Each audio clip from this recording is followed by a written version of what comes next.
segundo a palavra de Deus, nós vamos meditar no texto de Mateus, capítulo 8, versículo 5. Diz assim o texto: quando Jesus chegou a Cafarnaum, um oficial romano, ou um centurião também, né, a maioria das Bíblias diz um centurião, se aproximou dele e suplicou: Senhor, meu jovem servo está na cama, paralisado e com dores terríveis. Jesus disse: vou até lá curá-lo. O oficial, porém, respondeu: Senhor, não mereço que entres na minha casa. Basta uma ordem sua, ou uma palavra sua, e o meu servo será curado. Sei disso porque estou sob a autoridade dos meus superiores, e tenho autoridade sobre os meus soldados. Só preciso dizer vão e eles vão, ou venham e eles vêm. E se disser ao meu escravo, faça isso, eles vão fazer. Quando Jesus ouviu isto, ficou admirado e disse aos que o seguiam: eu lhes digo a verdade, jamais vi como fé em Israel como esta.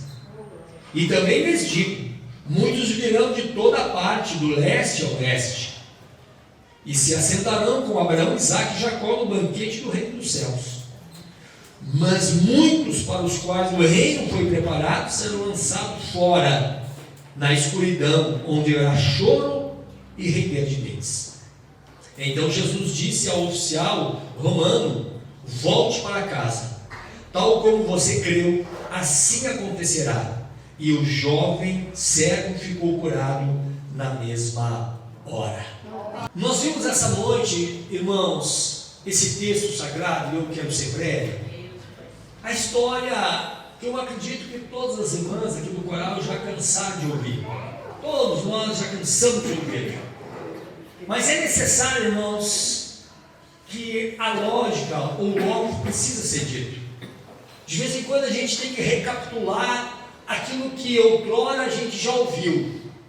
E nessa noite, quem sabe tem pessoas aqui que nunca ouviram ou nunca entenderam esse texto sagrado.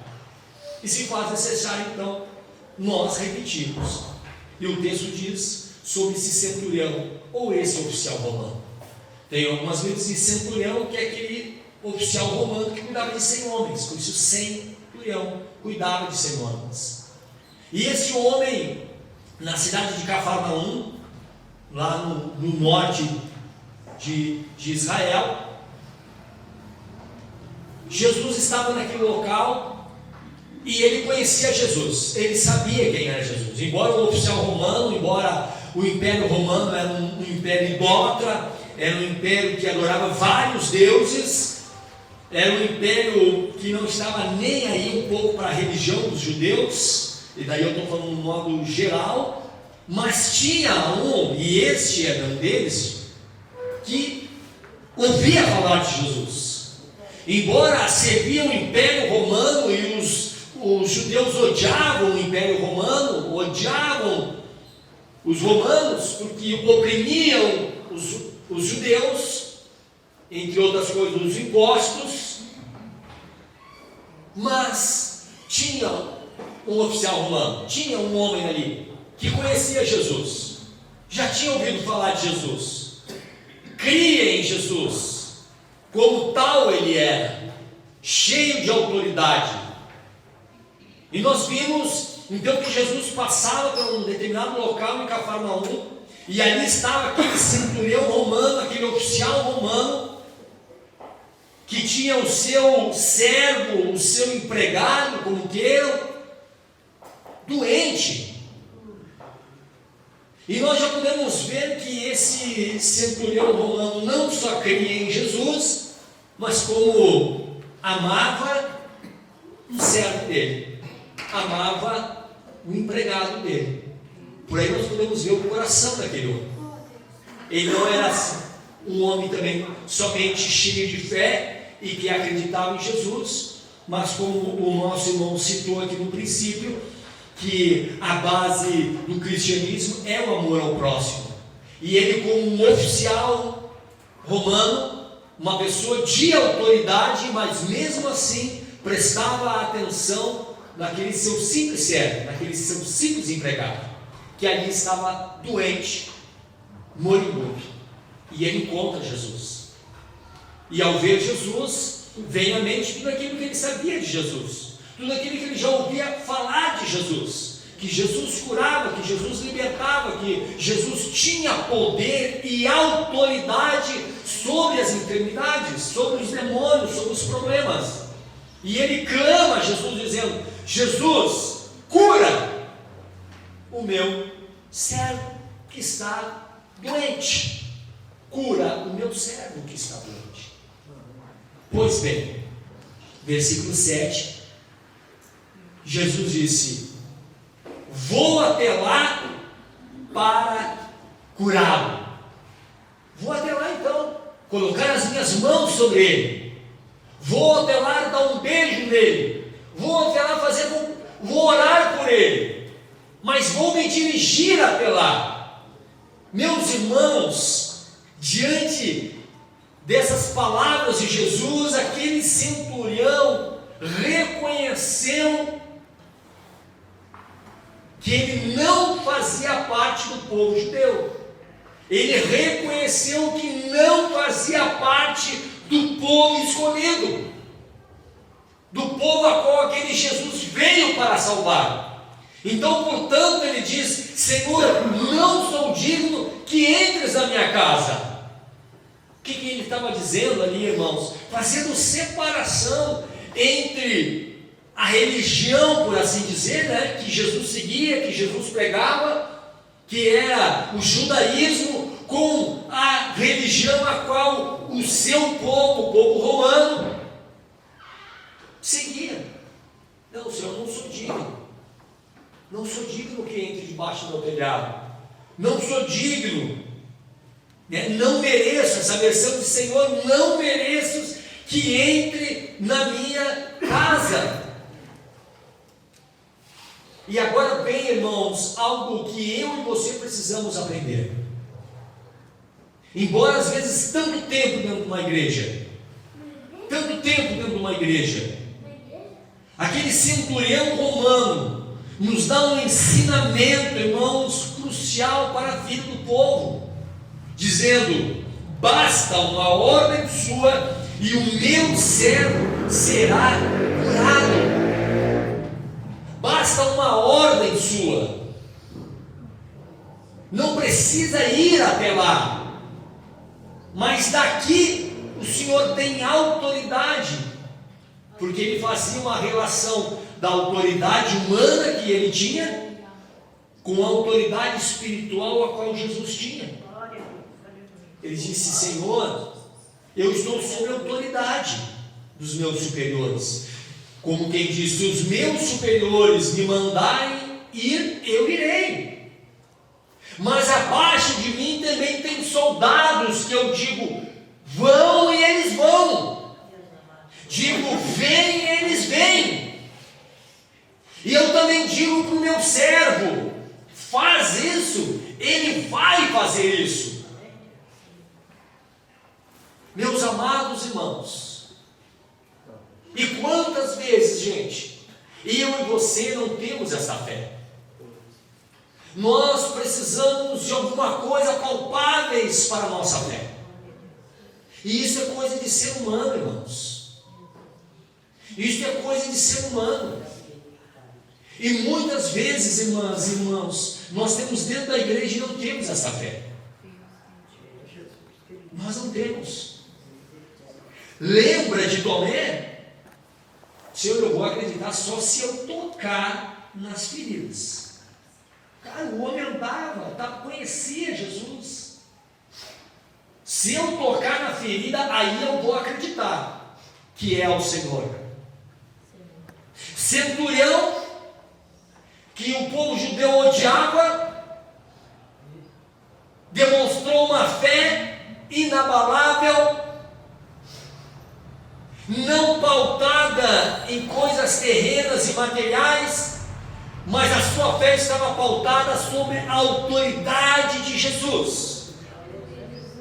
E esta tem que ser a nossa fé, igreja. Não em coisas palpáveis, não em coisas, queridos, que a gente possa simplesmente ver. Ainda que quando a gente vê um milagre, ainda que a gente vê as bênçãos de Deus, isso é bom, é ótimo, nos abençoa. Mas a verdadeira fé não está nas coisas que a gente possa ganhar de Deus. A verdadeira fé está sob a autoridade de Jesus. A verdadeira fé está na autoridade do nome de Jesus. Amém. Aleluia. É este o ensinamento bíblico. Amém, Jesus. Aleluia. A nossa fé tem que estar baseada nisso. Se eu não preciso ir até minha casa, até porque eu não sou digno. Até porque eu não sou digno que entres na minha casa. Como quem diz, eu sou um pecador. Eu sou do Império Romano. Não sou digno. Mas a tua autoridade é o suficiente. Queridos irmãos, igreja, nós temos que ter esse conhecimento de que nós, sem Deus, não somos nada. Sem Deus não somos nada. Correm no nosso meio muitas vezes que nós somos o queridinho de Jesus, que nós somos os príncipes de Jesus, que as irmãs são as princesas de Jesus, e que parece que se nós se desviar, Jesus está perdido. Está perdido. Com Deus, olha Deus, se eu me deixar a tua igreja, a igreja está perdida. O que é isso, gente? Nós, sem Deus, não somos nada. Deus em nós continua simplesmente sendo o mesmo Deus, o soberano sobre todas as coisas, o Deus que domina tudo. Então, amados, nós temos que ser igual ao centurião. Senhor, eu não sou digno, mas eu tenho fé sobre a tua autoridade, e a tua autoridade é suficiente. Amém, Jesus. E daí Jesus lança para aqueles que o seguiam, diz o texto sagrado.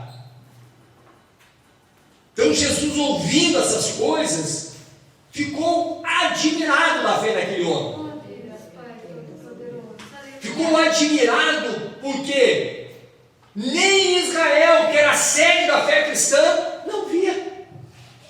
Nem Israel, que era a sede da fé do judaísmo, não havia aquela fé. Não havia. Eu lhes digo a verdade, disse Jesus, jamais vi fé como esta em Israel. Jamais vi fé como esta em Israel. No meio do meu povo, no meio daqueles que seguem a lei, no meio daqueles que frequentam a sinagoga, no meio daqueles que conhecem os 10 mandamentos de cor e salteado, no meio daqueles que conhecem os salmos, que conhecem os profetas, nem mesmo lá eu vi esta fé. Aleluia. Meus irmãos, a nossa fé não tem que estar baseada, irmãos, os irmãos já estão cansados de ver eu falar, no tempo de igreja que nós temos. A nossa fé não tem que estar baseada no tempo de igreja, no quanto eu conheço. Não, gente. Porque aqueles que mais conheciam, Eduarda, no tempo de Jesus, que eram os saduceus e fariseus, Jesus direcionava diretamente eles duras palavras. Mas eram os que mais conheciam. Mas então, o que agradou tanto Jesus naquele homem? A fé dele. O justo viverá pela fé, diz o livro de Romanos. Aleluia. Aleluia. Então, portanto, amados, não é tanto pelo quanto conhecemos, não é o tanto por quanto nós frequentamos, não é o tanto pelo que nós temos de tempo da igreja, mas é a fé que nós temos e demonstramos em Jesus Cristo. E daí o Senhor diz algo que eu acho que aqueles que estavam junto dele, os israelitas, os judeus, enfim, todos que seguiam o judaísmo, ficaram tremendo quando Jesus disse o seguinte para eles: eu também vos digo, muitos virão de toda parte, do leste e do oeste, e se sentarão com Abraão, Isaque e Jacó no banquete do reino dos céus. Mas muitos dos que o reino de Deus foi preparado serão lançados para fora na escuridão, onde haverá choro e ranger de dentes. O que Jesus está dizendo? Eu vim para os meus e os meus me rejeitaram. O que Jesus está dizendo para aqueles que o seguiam? Ele disse: o reino de Deus, muitos que não são judeus, como no caso esse centurião, muitos do leste ao oeste, de toda parte, se sentarão com Abraão, Isaque e Jacó no banquete dos céus. Mas como quem diz: vocês, judeus, a qual o reino foi preparado para vocês, não estarão lá naquele dia. Jesus está reforçando, dizendo: não é o tempo, não é porque tu és judeu, tu tem a certeza da salvação. Não é porque tu frequenta a sinagoga, tu tem a salvação. Não é por nada humano que você terá a salvação, mas é por fé. Porque muitos virão, ou seja, de todo, que Jesus disse de leste a oeste, Jesus quer dizer de todos os lugares. Virão pessoas que crerão como este centurião, e esses sentarão com Abraão, Isaque e Jacó. Amém, amados? E hoje, depois de 2000 anos, nós estamos aqui reunidos. Eu acredito que nenhum de nós aqui é judeu, ou seja, de origem judaica. Somos todos gentios, ou seja, não temos origem judaica, mas muitos de nós se assentarão no reino de Deus. Então, hoje, irmão Leandro, se confirma essa palavra de Jesus, justamente. Mas a pergunta é: daqui de dentro, quantos de nós realmente se assentarão com Abraão, Isaque e Jacó no banquete celestial? Essa é a grande pergunta. E essa pergunta não é eu que vou responder para você, sobre você. É você que vai responder para você. É eu que vou responder para mim. Hoje temos ceia. E a ata da ceia que nós lemos lá em Coríntios, quando Paulo ensina sobre a ceia, disse: examine-se, pois, o homem a si mesmo, e assim coma do pão e beba do cálice. É o tipo de momento que o pastor não tem autoridade de dizer: irmã Evinha, a senhora não irá participar, ou irmã Evinha, a senhora irá participar. É um momento que é algo muito pessoal. É claro que tem momentos que o pastor tem essa autoridade de dizer, é claro que tem, mas de uma forma geral, cada um tem que examinar a si mesmo. Como está a minha vida? Como está a minha vida? A minha vida está pautada sobre a autoridade de Jesus? A minha fé está sobre Jesus? Não é sobre coisas, não é sobre homens, sobre mulheres, sobre objetos, sobre o que? Não, a minha fé está em Jesus Cristo, sobre a autoridade que Ele tem, a palavra que Ele tem. E, finalizando, Jesus então confirma no versículo 13 aquilo que o romano, o oficial romano queria. Ele disse: volte para a tua casa, tal como você creu, assim acontecerá. E o jovem, ele ficou curado. O servo daquele centurião romano ficou curado, estabelecido a sua saúde. Vamos botar nossa fé em ação, irmãos, na autoridade de Jesus, não olhando para nós mesmos. Aquele centurião não olhou para a sua autoridade, Aquele centurião, quando olhou para a sua autoridade, só foi para fazer um paralelo com a autoridade superior do Senhor. Superior. Quando aquele centurião disse: eu digo para o meu soldado, vai, e ele vai. Eu digo para o meu cego, faz, ele faz.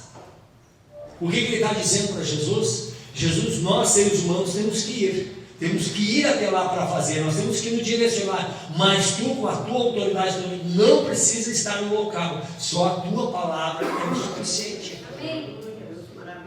Amém, amados? E nessa noite basta uma palavra de Deus sobre nossas vidas e nós receberemos as bênçãos. Basta uma palavra de autoridade do Senhor, é o suficiente para nós recebermos a bênção, a graça de Deus. Louvado seja o nome do Senhor. Então, portanto, amados, nós somos a confirmação dessa palavra de Jesus. Muitos virão como diz aqui, do leste ao oeste e se assentarão. Ou seja, pessoas que não são do povo judeu virão e reconhecerão Jesus como Senhor. E nós, nesta noite, estamos aqui. A nossa irmã lá que já demonstrou um desejo de se batizar, entrará também no corpo físico de Jesus, que é a igreja, mas salva já está. Amém, amados? Então já fica a dica aí, amado, você que não é batizado, não desceu as águas e deseja, tem esse desejo, reconhecer o Jesus como Salvador, é a hora de descer as águas, queridos, não tem outro. Ah, pastor, mas eu não senti no coração. Batismo não é sentir, batismo é crer. Todo aquele que crer e for batizado será salvo. Então, portanto, não passa pelo sentir. Não, pastor, eu não senti ainda aquele toque. Mas que toque, querido? Eu não preciso sentir toque nenhum. E se precisar, eu vou aí te cutuco, então, te dou um toque, então. Se é que te falta isso, não vai faltar. Mas a questão é crer. Eu creio em Jesus. Eu creio que Ele é o Salvador. Então, portanto, se você crê, venha para as águas batismais, porque nós temos ainda aí uns dias adiante, nós temos batismo, e eu gostaria de levar você até as águas batismais. Amém? Louvado seja Deus. Sobre o que, pastor? Sobre a autoridade de Jesus. Basta uma palavra dele, basta uma palavra, e o meu servo, e o teu servo vai ficar curado, disse Jesus.